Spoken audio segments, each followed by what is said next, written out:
రైతు సోదరులందరికీ నమస్కారం అండి. ఈరోజు ఫిబ్రవరి 3వ తేదీ 2026 సంవత్సరం. ఈరోజు మనం గుంటూరు జిల్లా పత్తిపాడు మండలం కొత్తమల్లాయపాలెం గ్రామంలో ఉన్నాము. ఇక్కడ మున్నంగి వెంకటేశ్వర రెడ్డి గారు వచ్చేటప్పటికి మన మ్యాక్స్ కంపెనీకి చెందిన 234 234 అనే రకాన్ని ఒక 2.5 ఎకరాల్లో సాగు చేయడం జరిగింది. ఇది మున్నంగి వెంకటేశ్వర రెడ్డి గారు గత సంవత్సరం కూడా ఇదే రకాన్ని ఒక 2 ఎకరాలు సాగు చేశారు. లాస్ట్ ఇయర్ ఈ పొలంలో ఫీల్డ్ పెట్టాం. ఇక్కడ చుట్టుపక్కల గ్రామాల నుంచి అందరు రైతులకు చూపించాం. మళ్ళా కూడా ఈ చుట్టుపక్కల గ్రామాల్లో కూడా 234 అనే రకాన్ని రైతులు సాగు చేశారు. వాళ్ళతో పాటు కూడా వెంకటేశ్వర రెడ్డి గారు మళ్ళీ ఇదే పొలంలో 234 వేయడం జరిగింది. ఈరోజు మనం ప్రకాశం జిల్లా గిద్దలూరు, బేస్తవారిపేట, ఖమ్మం పరిసర ప్రాంతాల్లో ఉన్నటువంటి నర్సరీ సోదరులందరినీ కూడా సుమారుగా 30 మందిని మనం ఈ ఫీల్డ్ చూపించడానికి ఈరోజు తీసుకురావడం జరిగింది.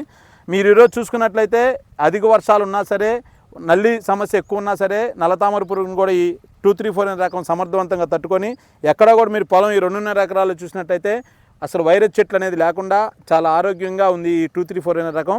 ఇది పచ్చికాయ కోసుకునే రైతులకు కానీ, పండుగాయ అమ్ముకునే రైతులకు కానీ, ఎండుగాయ అమ్ముకునే రైతులకు కానీ మూడింటికి మల్టీపర్పస్గా 3-in-1గా ఈ 234 అనే రకం ఉపయోగపడుద్ది. గమనించండి రైతు సోదరులారా, రైతులు ఎక్కువగా ప్రధానంగా ఎదుర్కొంటున్న సమస్య ఏంటంటే నల్లతామర పురుగు, వైరస్ సమస్యలను ఎక్కువ ఎదుర్కొంటున్నారు. ఈ 234 అనే రకం సమర్థవంతంగా నల్లిని తట్టుకొని, నల్లిలో కూడా పిందె ఎక్కడా కూడా ఆకుండా ఫ్లవరింగ్తో పై వరకు కూడా కాపు అవుతూ ఉంటుంది. ఇది చిక్కట కాపు, మంచి రంగు ఉంటుంది, కాయ సైజు కూడా బాగుంటుంది. ఎండిన తర్వాత కాయలు కూడా మంచి నిండు రంగుతో నిగారింపుగా ఉంటాయి. గత సంవత్సరం కూడా వీళ్ళు వేశారు, మార్కెట్లో కూడా మంచి ధరలతోనే అమ్ముకున్నారు. మీరు గమనించండి, ఈ 234 అనే రకం మంచి కలర్తో ఉంటుంది. ఎండుగాయ కూడా, కాటాలు కూడా బాగుంటాయి.